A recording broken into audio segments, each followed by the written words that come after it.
Bueno, hoy les voy a hablar de la oxigenoterapia de alto flujo. La oxigenoterapia de alto flujo con cánula nasal es CNAF por sus siglas en inglés.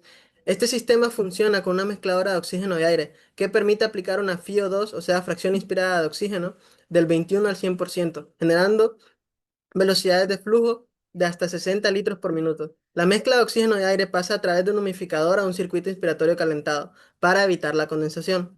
Posteriormente, esta mezcla es administrada al paciente a través de cánulas nasales de gran diámetro.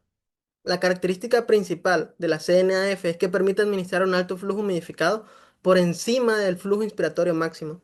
Permite además tener mayor confianza en la FiO2 real administrada al paciente. Esto es importante porque muchos sistemas, como con cánula convencional o mascarilla simple, no entregan la FiO2 que dicen. Aquí podemos observar algunas cánulas dependiendo para quién son. Tenemos para prematuro, para neonato, para infante y para pediátrico. Tenemos ahora el mecanismo de acción, que son varios los mecanismos de acción que han sido involucrados para la mejoría de la falla respiratoria. Tenemos, por ejemplo, el calentamiento y humidificación del oxígeno. Como sabemos, el oxígeno frío puede causar inflamación, aumento de la resistencia de la vía aérea, afectación de la actividad mucociliar y disminución del clearance mucociliar. Al ser calentado a la temperatura corporal, se evitan estos problemas. También se genera un ahorro de energía que hubiese sido destinado al calentamiento del oxígeno, que sí tiene relevancia en la falla respiratoria aguda.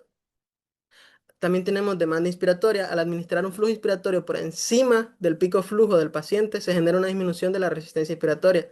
Lavado del espacio muerto. Esto es uno de los mayores beneficios, es que el oxígeno administrado genera un flujo continuo de gas fresco en la vía respiratoria que reemplaza o lava el espacio muerto nasofaríngeo que contiene poco oxígeno y elevado contenido de CO2. Presión positiva. El flujo alto a través de la nasofaringe origina una presión de distensión positiva para el reclutamiento de la vía aérea y contribuye a evitar el colapso alveolar.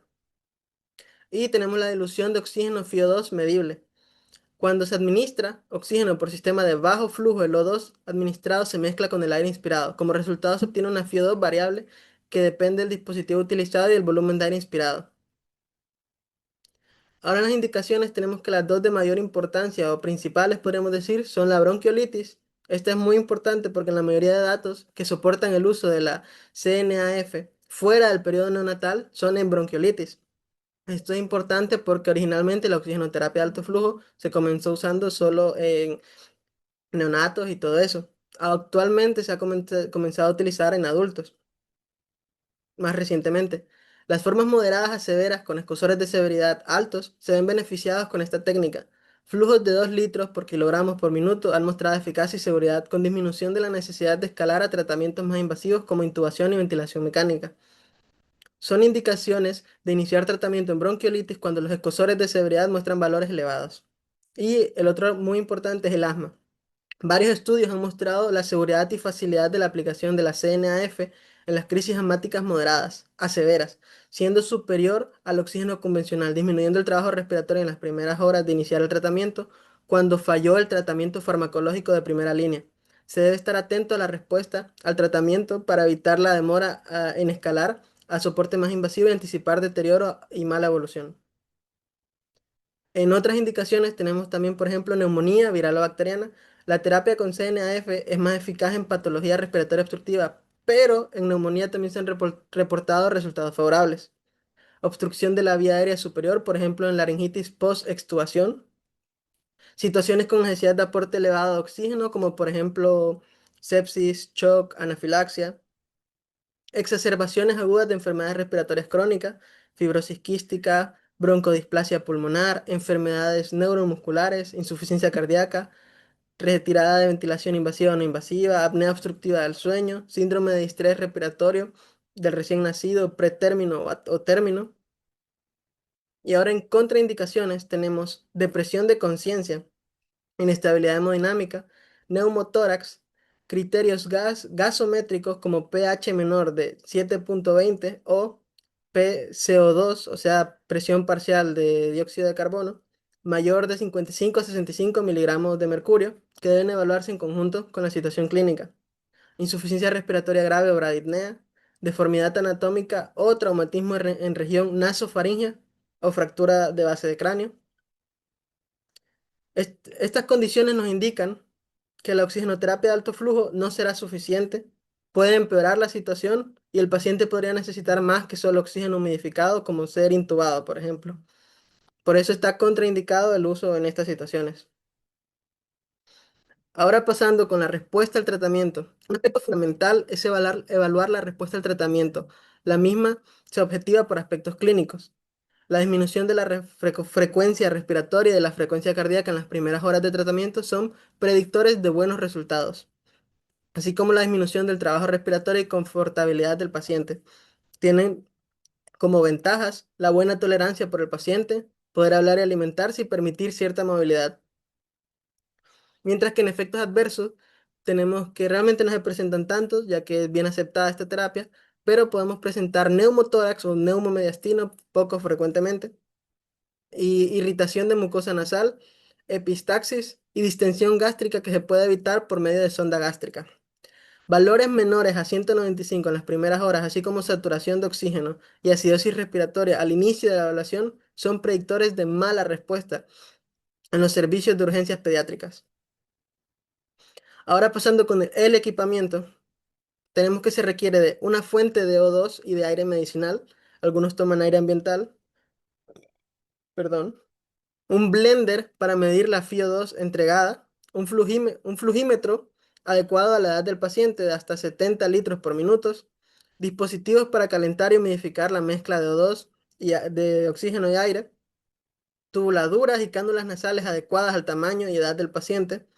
Algo importante es que las cánulas no deben ocluir totalmente las narinas. Se recomienda que sellen el 50% de las mismas. Y ya finalizando, tenemos este algoritmo de actuación muy importante, cuyo objetivo es clasificar la falla respiratoria primero que nada y elegir el tipo de oxígeno adecuado y luego ajustar según la respuesta.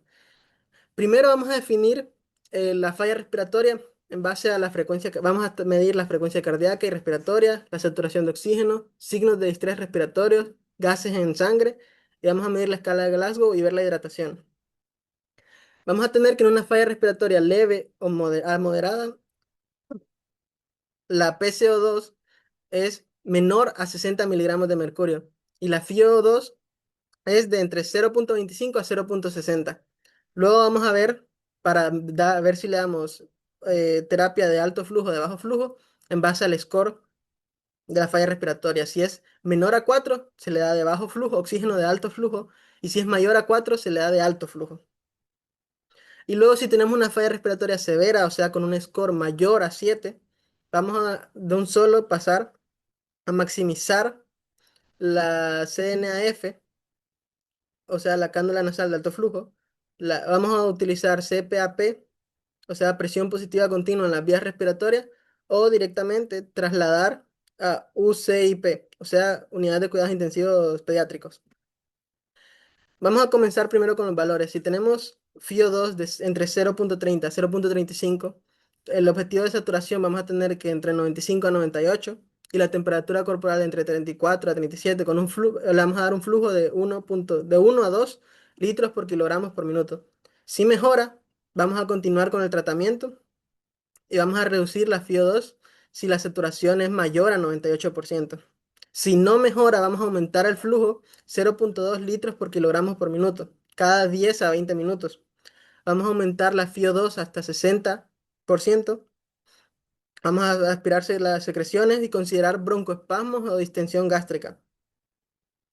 Ahora continuando con si mejora el paciente, vamos a reevaluar el score cada 1 o 2 horas durante las primeras 8 horas. Después cada 4 horas cada 4 horas por 24 horas. Si mejora, después de 24 horas de estarlo midiendo, de estabilidad, vamos a iniciar disminución de flujo, 0,2 litros por kilogramo cada 2 horas.